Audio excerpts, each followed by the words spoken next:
오늘 봉독해드린 말씀을 중심으로 믿음의 본질이라 하는 말씀의 제목을 붙였습니다. 오늘날 교회가 세상을 따라가는 세속화 현상이 전반적으로 빠르게 그리고 또 깊이 진행되고 있습니다. 세속화라고 하는 것은 오늘에 일어난 현상뿐만이 아니라 교회 역사상 계속되고 있었던 고질적인 문제 가운데 하나였습니다. 신약 성경에 보면 고린도 교회가 등장하는데 고린도 교회 안에는 이렇게 세속화의 영향을 통해서 교인들이 서로 나뉘어서 분쟁하는 모습을 계속해서 보여주었습니다. 그뿐만 아니라 교회 안에 성적인 타락의 문제가 등장하게 되고 이런 모든 문제들은 교회가 세상을 따라가는 세속화의 현상이라고 진단할 수 있는 것입니다. 이것이 계속되어 오다가 오늘날 현대 교회 안에서도 물질을 숭상하는 소위 물질주의, 그리고 교회 안에 나타난 성직의 계급화 현상, 교권주의, 그리고 도덕적이고 윤리적인 타락의 현상, 그리고 서로 나뉘어지는 분파의 현상 등등의 문제들이 많이 발생하고 있습니다. 다시 말씀드리지만 교회의 세속화라고 하는 것은 교회가 세상을 닮아간다 하는 것을 꼬집는 말입니다. 교회가 세상의 가치관과 생활 양식을 무분별하게 따라가는 것입니다. 교회는 복음의 능력으로 말미암아 오히려 세상을 변화시키는 그런 존재로서 이 땅 위에 생겨지고 존재하는 것인데, 오히려 반대로 시대 정신의 영향을 받고 세상의 문화의 영향을 받고 세상과 아주 흡사해지는, 세상과 비슷해지는 그런 현상을 말하는 것입니다. 이런 상황은 오히려 사회에 대하여 우리가 무분별하게 따라감으로써 사회의 사람들에 대해서 칭찬을 받고 사회 사람들하고 가까워지는 이런 결과를 나타내는 것도 아닙니다. 오히려 세상을 따라가지만 세상에서는 교회를 반대하고, 오히려 세상에서는 교회를 지탄하는, 그리고 세상에서는 교회를 조롱하는 아주 이상한 결과를 낳고 있는 것도 현실입니다. 그리고 이 세속화 때문에 교회가 당하는 여러 가지 피해, 여러 가지 문제는 실로 엄청난 현상을 보이고 있습니다. 이제 교회가 더 이상 세속화를 방치할 수 있는 상태가 아니라는 말입니다. 이제 교회가 더 이상 세상을 바라보고 세상과 비슷하게 따라가는 현상은 즉시 중단되어야만 할 것입니다. 그리고 반드시 교회가 교회다워져야 하고, 교회가 거룩하여 거룩성을 회복하는 그런 것이 우리 교회에 꼭 필요한 것입니다. 이것은 결단코 사람의 생각으로 되어지는 것은 아닐 것입니다. 이것은 결단코 사람들의 방법으로 이루어지지도 않을 것입니다. 세상적인 방법을 동원한다면 우리는 100번 실패하고야 말 것이란 말씀입니다. 반드시 교회다움을 회복하고 반드시 교회의 거룩성을 회복할 때에 우리는 하나님의 능력을 의지하고 말씀을 의지하고 성령의 능력으로 변화되어야 될 줄로 믿습니다. 올해는 말씀드린 것처럼 2017년이 되었고, 종교가 타락해서 세상을 따라가는 세속화의 정점에 이르렀을 그때에 500년 전 그때 성령에 의지하고 말씀에 기초하여 이 교회가 다시 한번 개혁하고 갱신했던 종교개혁의 운동을 기념하는 그 500주년을 맞이하는 역사적인 해입니다. 이제 이 500주년 맞는 역사적인 해에 우리는 다시 한번 진정한 각성이 필요하고, 우리는 다시 한번 진정한 말씀 운동이 필요하고, 우리는 다시 한번 진정한 개혁 운동이 필요한 줄로 믿습니다. 구약 성경에서도 그런 예를 찾아볼 수가 있습니다. 바로 구약 성경에 나오는 요시야라고 하는 왕의 이야기입니다. 역대하 34장에 보시면 요시야 왕의 이야기가 등장하는데, 요시야라는 사람은 8살 어린 나이에 왕이 되었습니다. 왕이 되고 난 다음에 31년 동안 통치했던 왕이었습니다. 그는 하나님 보시기에 정직하고 하나님 보시기에 의롭고 다윗의 길을 따라 걸으면서 결단코 믿음에서 좌우로 치우치지 않았습니다. 그가 아직도 어린 시절, 어린 나이로 왕이 되었던 그때에 그의 조상 다윗의 하나님을 비로소 찾기 시작했습니다. 그리고 즉위한 지 12년 때에 유다와 예루살렘을 비로소 청결하게 순결하게 하나님의 말씀으로 개혁하기 시작하는데 우상의 산당들을 다 제거하고 아세라 목상들을 다 두드려 부숴버리고 이 모든 우상들로 알아새긴 그런 모든 제도들을 다 없애버렸습니다. 요시야 왕은 그래서 이스라엘 역사상 가장 위대한 개혁의 왕으로 우리들에게 전해지고 있습니다. 역사상 요시야처럼 그렇게 훌륭한 개혁을 이룬 왕이 또다시 찾아볼 수가 없었습니다. 우상을 제거합니다. 완전히 우상을 없앴습니다. 성전을 새롭게 하였습니다. 성전을 든든하게 세웠습니다. 하나님의 말씀으로 성전을 수리하고 하나님의 말씀으로 성전을 새롭게 하고 하나님의 말씀으로 우리의 기독교를 완전히 새롭게 하는 데에 최선을 다한 왕이었습니다.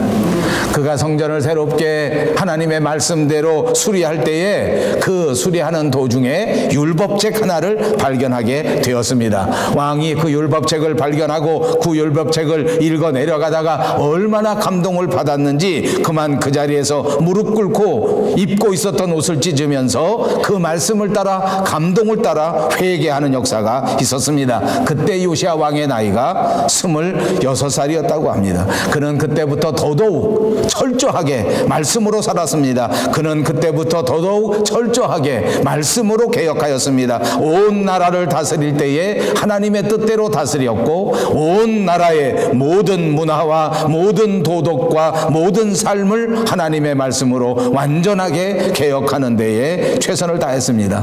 그는 말씀을 따라 행사를 치루었습니다. 그는 말씀을 따라 정치를 이루었습니다. 그는 말씀을 따라 신앙운동을 벌였습니다. 그것이 부흥하게 된 것입니다. 이 운동을 통하여 많은 사람들이 동조하게 되고 많은 사람들이 감동을 받게 되고 이 요시야 왕의 종교개혁을 통하여 이스라엘 나라의 많은 백성들이 하나님 나라로 들어가게 되는 하나님 나라의 체험을 이루게 되는 위대한 역사가 역사상 있었던 것입니다.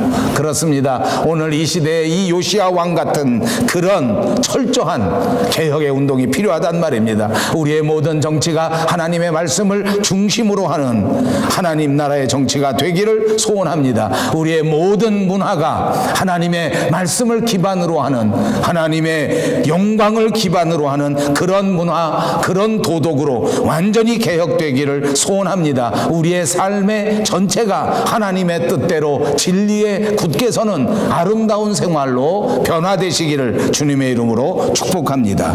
그렇습니다. 역사상의 모습이나 오늘날 우리의 기독교의 모습이나 오늘날 우리의 교회의 모습이나 모두가 다 생각해 볼 때 개혁이 필요한 것입니다. 그 말을 다시 말하면 우리 모든 사람들의 모습이 하나님 앞에서 그리고 세상 앞에서 부끄러움을 금할 길이 없다는 말과도 일맥상통하는 것입니다. 지난주 설교에 말씀을 드렸지만 디모데후서 3장 5절에는 경건의 모양은 있으나 경건의 능력은 부인하니 이 같은 자들에게서 내가 돌아서라 라고 말씀하시지 않았습니까? 그렇습니다. 사도 바울은 지적하는 것입니다. 세상 사람들이 모두가 다 모양만 따라가는 껍데기만 따라가는 삶의 모습을 보이고 있는 것에 대하여 엄중하게 경고하는 것입니다. 여러분, 껍데기는 화려하게 치장할 수는 있지만 그러나 결코 중요한 것이 아닙니다. 그 내면이 중요한 것이고 그 능력이 중요한 것인 것을 믿습니다. 이 같은 자들에게서 내가 돌아서라. 또 요한계시록에 보면 소아시아에 있었던 처음 초대교회 가운데에 사대교회라는 교회가 있었는데 이 사대교회가 받은 경고도 비슷한 것입니다. 내가 내 행위를 아노니 내가 살았다 하는 이름은 가졌으나 죽은 자로다. 이것이 지적이었습니다. 오늘 우리의 모습이 어떠합니까? 우리는 겉만 번지르르한 모습을 가지고 있습니다. 속은 텅 빈 깡통과 같은 모습을 가지고 있지 않는가 우리가 생각해 보아야 합니다. 오늘 우리 가정은 어떠합니까? 겉만 번지르르 합니다. 오늘 우리의 인격은 어떠합니까? 거짓이 난무하는 인격입니다. 오늘날 우리 교회는 과연 어떤 상황에 처해져 있는 것입니까? 정말로 위험한 상황입니다. 더 나쁜 것은 이렇게 위험한 상황으로 우리가 전락해 있다고 하는 자체를 인식하지 못하는 것입니다. 바로 그것 아닙니까? 오늘날 우리 가운데 많은 사람들이 내 삶에 문제가 있다고 하는 사실조차 모르고 있는 것입니다. 내 삶에 문제가 심각한데 그 자체를 깨닫지도 못하는 것입니다. 그것에 관하여 문제의식을 갖지도 않는 것입니다. 오늘날 우리 자신을 돌아보십시오. 오늘날 우리의 가정을 둘러보십시오. 오늘 우리 교회를 돌아볼 때 심각한 상황이 한두 가지가 아닙니다. 그 중에 가장 대표적인 것을 바벨론의 영이라고 말할 수 있는데, 바벨론의 영이라고 하는 것은 상징적인 표현입니다. 바벨론은 어떤 나라입니까? 이스라엘 나라를 멸망시킨 나라입니다. 이스라엘 백성들을 모두가 다 백성들로 포로로 잡아간 고대에 있었던 나라 가운데 하나입니다. 그 바벨론의 영향이 오늘날까지 계속해서 우리에게 영향을 미치고 있다는 것입니다. 그 바벨론 제국의 모든 영들이 오늘 우리를 사로잡았다, 이렇게 상징적으로 말하는 것입니다. 이 바벨론의 영이 그 우리에게 상징하는 몇 가지 뜻이 있습니다. 그 첫째는 인생의 중요한 것을 재미로 생각하는 것입니다. 여러분 어떻습니까? 오늘의 삶의 모습 가운데 젊은이들의 가치관 중 하나는 무조건 재미있어야 한다는 것입니다. TV를 보십시오. 직업을 선택할 때도 재미있는 것을 선택하라고 가르칩니다. 물론 그 가운데 중요한 뜻이 있습니다. 물론 그 가운데 우리가 받아들여야 할 뜻이 있습니다. 그러나 여러분 명심하십시오. 인생은 재미를 추구하는 것이 아닙니다.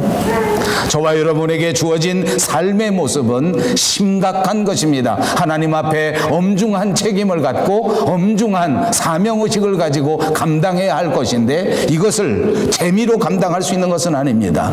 그런데 모든 사람들이 재미로 생각합니다. 무엇이든 직업도 재미로 선택하려고 하고 사람도 재미있는 사람을 좋아합니다. 그래서 여자들이 남자를 선택하는 기준 가운데 하나는 나를 즐겁게 해주는 남자를 최고라고 꼽는다고 합니다. 그래서 말 잘하는 남자가 상종가입니다. 그저 웃겨주는 사람을 제일 좋아합니다. 그러나 한 번만 더 생각해 보면 압니다. 우리의 인생은 그렇게 간단한 것이 아닙니다. 말 잘한다고 살아갈 수 있는 것이 아니고, 나를 즐겁게 해준다고 평생이 행복해지는 것은 아닙니다. 신중하게 엄중하게 사명감을 가지고 살아가는 자가 분명히 훌륭한 사람이라고 하는 가치관의 개혁이 필요한 시대라고 말입니다. 이것이 교회 안에도 들어왔습니다. 더 큰 문제는 교회가 앞다투어 두 팔을 벌려서 환영하고 서로 그렇게 하려고 노력합니다. 그래서 모든 교회가 재미있게 하려고 노력합니다. 예배도 재미있게 하려고 합니다. 행사도 무조건 재미있게 하려고 합니다. 찬송도 무조건 사람들을 즐겁게 하고 재미있게 하는 것으로 바꾸려고 합니다. 하나님을 영화롭게 하고 하나님이 기뻐하시는 뜻을 추구하는 것은 뒷전이고, 오로지 사람들이 즐겁고 사람들이 재미있는 이런 이벤트, 이런 공연이 판을 치는 현상입니다. 여러분, 이런 일들이 계속되어진다고 하면 안타깝지만 우리는 더 이상 하나님을 기쁘시게 하는 예배자가 아닙니다. 이렇게 재미만을 따라서 움직인다고 하면 우리는 하나님을 기쁘시게 하는 사명자가 아닙니다. 예배자가 아닙니다. 오히려 강단에서 벌어지는 재미있는 오락을 즐기는 시청자, 관람자, 구경꾼에 불과하게 될 것입니다. 말씀에다 중심을 두는 것이 아닙니다. 재미에다 중심을 둡니다. 그러니까 목사가 신학을 바탕으로, 성경을 바탕으로 설교하는 것은 관심을 갖지 않습니다. 오로지 연예인들이 나타나서 즐겁게 간증하고 재미있게 이야기를 꾸며나가는 것을 훨씬 더 열광하는 현상으로 나타납니다. 이것이 바벨론의 영이 교회에 침투했다는 증거입니다. 모든 것을 이렇게 드라마틱하게 운영하는 것입니다. 모든 것을 이렇게 공연처럼 만들어버리는 것입니다. 말로는 예배라고 하지만 그 본성은 예배가 아닙니다. 여러분, 드라마 예배라는 말이 유행합니다. 예배라는 말이 붙어 있다고 해서 드라마가 예배가 되는 것은 아니란 말입니다. 찬양과 찬송을 즐겁게 만들어 재밌게 만들고 그곳에다 찬양 예배라는 이름을 붙일 수 있을지는 몰라도 이름이 예배라고 해서 하나님이 기뻐 받으시는 예배가 되는 것은 아닙니다. 하나님 앞에 무릎 꿇고 말씀으로 신중하게 그 심령을 새롭게 하는 사람들보다 사람을 즐겁게 하고 사람의 말초신경을 건드리는 그런 연예인들, 그런 탤런트들, 그런 축구선수들의 간증이 훨씬 더 많은 영향력을 발휘한다면 이것은 잘못된 현상이라는 말입니다. 또 있습니다. 두 번째로는 우리 교회가 겨우겨우 전통으로 살아가고 있는 모습입니다. 이 말은 다른 말로 하면 교회가 오늘날 무기력한 현상을 보이고 있다는 말입니다. 어떤 신학자가 지적했습니다. 오늘의 교회는 겨우 어제의 힘으로 살아가고 있다. 그렇습니다. 오늘 새로운 창조적인 역사가 일어나지 않습니다. 오늘 하나님의 능력 가운데 생동하는 삶을 바라볼 수가 없습니다. 그냥 어머니 때서부터 아버지 때서부터 믿었으니까 나도 그냥 따라갈 수밖에 없다고 하는 이런 모습, 이것이 전통에 의지한 기독교의 모습이라는 것입니다. 여러분 어떻습니까? 우리는 과연 생동하는 능력을 가지고 하나님의 말씀 안에서 기쁨으로 이 사역을 감당하고 있는가 한번 점검해 보자는 것입니다. 그렇습니다. 과거를 의지하고 과거를 회상하는 일은 다 나쁜 일은 아닙니다. 과거를 잘 돌이켜서 오늘 현실에 그것을 잘 적용하여 우리가 앞으로 나아갈 방향을 붙들고 방향을 정할 때에 과거는 아주 중요한 요소에 분명합니다. 그러나 과거는 과거일 뿐입니다. 앞으로 더 좋은 길로 나아가기 위해서, 앞으로 더 영광의 길로 나아가기 위해서 나침반으로 활용하는 그런 조건인 것입니다. 어제까지 어떤 삶을 살았더라도, 어제까지 어떤 길을 걸어왔을지라도 오늘 이 순간 앞으로 우리 하나님을 향하여, 우리 하나님의 영광을 위하여 걸어갈 수 있는 저와 여러분들이 다 되시기를 주님의 이름으로 축복합니다. 물론 과거를 돌아보면서 더 이상 실패하면 안 되겠다, 더 이상 실수하면 안 되겠다 라고 결심하는 것도 필요합니다. 그러나 과거만 생각하고 과거만 의지하는 것은 결코 용납할 수 있는 일이 아닙니다. 사랑하는 여러분, 이제 오늘 이 순간부터 다시 한번 앞날을 바라보시는 여러분들이 되시기 바랍니다. 이제 더 이상 과거에 매이지 마시고, 이제 더 이상 과거의 실수 때문에 주저하지 마시고, 이제는 하나님의 말씀을 의지하여, 이제는 우리를 도우시는 주의 성령에 의지하여 이제 하나님을 향해서 자신 있게 두 발걸음을 떼고 뚜벅뚜벅 주의 영광을 위하여 걸어갈 수 있는 저와 여러분 모두가 되시기를 주님의 이름으로 축복합니다. 마지막 세 번째는 편안함을 추구하는 신앙의 모습입니다. 오늘날 교회 안에는 너무나 무기력한 사람들이 많습니다. 모두가 다 옛날 생각만 하고 과거의 현상만 생각하는 사람들입니다. 이 사람들은 오늘의 생동하는 믿음의 역사가 일어나지 않습니다. 오늘 아무런 하나님의 역사가 일어나지 않는다고 생각하는 것입니다.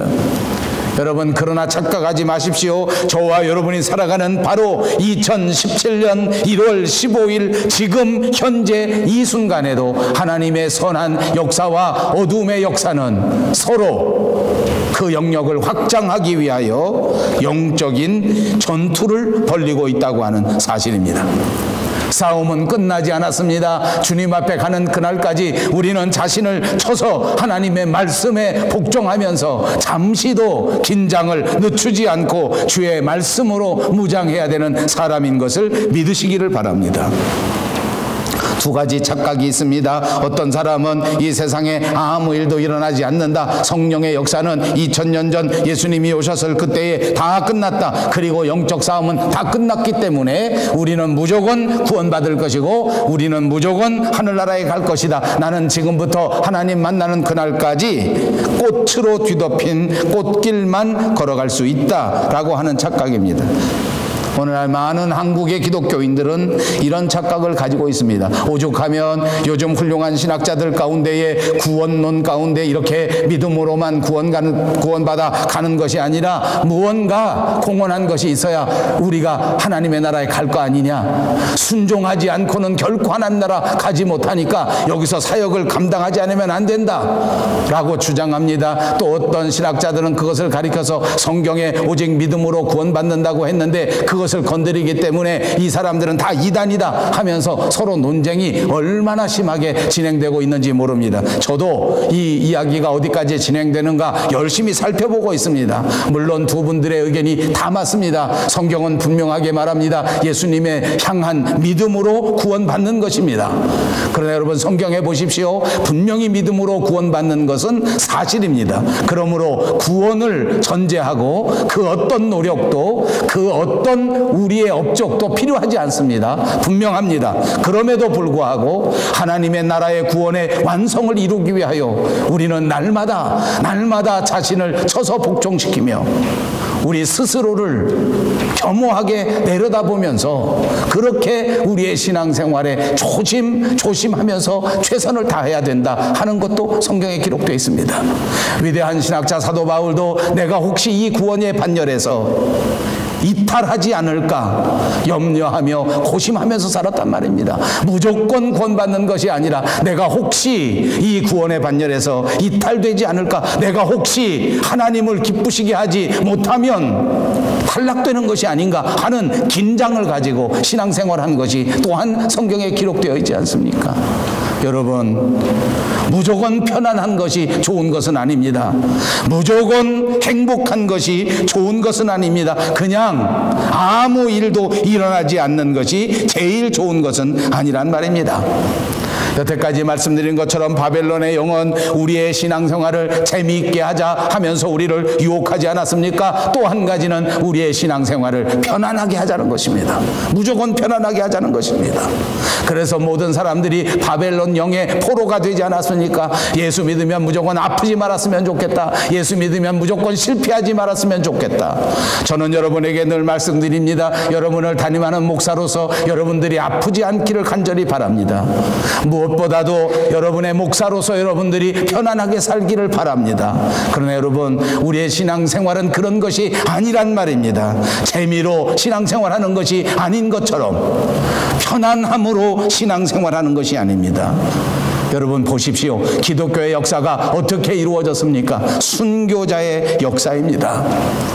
순교자들이 이루어낸 피의 역사가 바로 교회 역사입니다. 여러분, 순교자가 교회를 이만큼 만들어 놓았다면 오늘 우리 밴쿠버 영성교회는 무엇이 필요한지 압니까? 바로 여러분들의 피와 땀과 눈물이 필요한 것입니다. 오늘날 이 시대를 살아가는 그리스도인들에게는 이런 생각이 없습니다. 오늘의 그리스도인들은 이런 마음을 갖지 않습니다. 어떤 대가도 어떤 희생도 치르려고 하지를 않습니다. 무조건 재미있고 무조건 편안하기만을 따른단 말입니다. 여러분, 이것은 어찌 보면 아주 작은 부족함일지 모릅니다. 그러나 이 작은 위험이 결국은 점점 더 커져서 온통 우리 교회를 무너뜨리고 우리 믿음을 무너뜨리고 우리 시대를 무너뜨려 버릴지도 모릅니다. 오늘 초대교회 보니까 이런 작은 어려움이 교회 안에 들어왔습니다. 처음에는 아주 작은 것입니다. 신학적인 문제였습니다.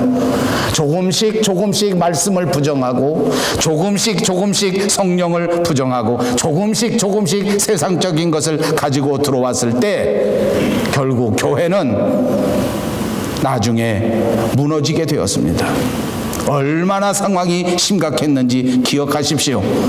종교 개혁이 아니고는 온 교회가 뒤집혀지는 그 개혁이 아니고서는 생명을 유지할 수 없는 상황이 되고 말았습니다. 오늘 우리도 그렇습니다. 이대로 그대로 갔다가는 우리 교회도 500년 전 그 교회처럼 우리의 모든 생명을 잃어버릴지도 모릅니다. 오늘 저와 여러분에게 필요한 것이 무엇이겠습니까? 다시 한번 우리의 무릎을 주님 앞에 꿇는 일입니다. 오늘 저와 여러분에게 반드시 있어야 할 것이 무엇인지 압니까? 하나님의 말씀, 성경책을 여러분 앞에 펼치는 일입니다. 오늘 저와 여러분이 꼭 해야 될 일이 무엇인지 아십니까? 우리의 마음을 열어 우리 마음 속에 성령님과 대화를 이루는 대화의 장을 만드시는 일입니다. 전능하신 하나님 앞에서 하나님의 말씀을 들을 수 없다면 여러분의 인생은 아무 의미가 없는 인생입니다. 살았다 하지만 진정한 삶이 아닙니다. 명심하십시오. 이제 그리스도의 영광을 위하여 다시 한번 우리 자신이 완전히 깨어지는 역사가 있으시기를 주님의 이름으로 축복합니다. 그러므로 이제 하나님과의 대화를 통하여 다시 한번 우리가 용기를 얻고 성령의 능력으로 일어나 하나님의 말씀을 전파하는 사명자들이 꼭 되시기를 바랍니다. 그리고 이제 다시는 세상에 흔들리지 말고 이제 다시는 바벨론 영에게 침투당하지 말고 진리 위에 말씀 위에 굳게 서서 다시는 죄에 빠지지 않는, 다시는 종의 멍에를 매지 않는 저와 여러분 모두가 되시기를 주님의 이름으로 축복합니다. 기도하겠습니다. 자비하신 하나님, 참 감사합니다. 이 어두운 시대 모두가 하나님을 배반하고 세상을 향하여, 재미를 향하여, 오락을 향하여, 편안함을 향하여 뛰어가는 이 안타까운 현실 속에서 오늘 우리를 사랑하셔서 이 말씀으로 깨우쳐 주시니 감사하고 감사합니다.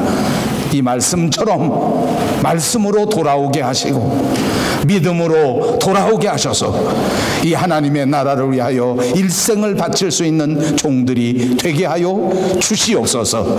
그리고 주여 우리를 불쌍히 여겨 주셔서 말씀 위에 굳게 설 수 있게 도와주시고 다시는 이 부끄러운 죄의 멍에를 매지 않기를, 다시는 종의 멍에를 매지 않을 수 있도록 주님 꼭 도와 주시옵소서. 예수님의 이름으로 간절히 기도하옵나이다. 아멘. 찬송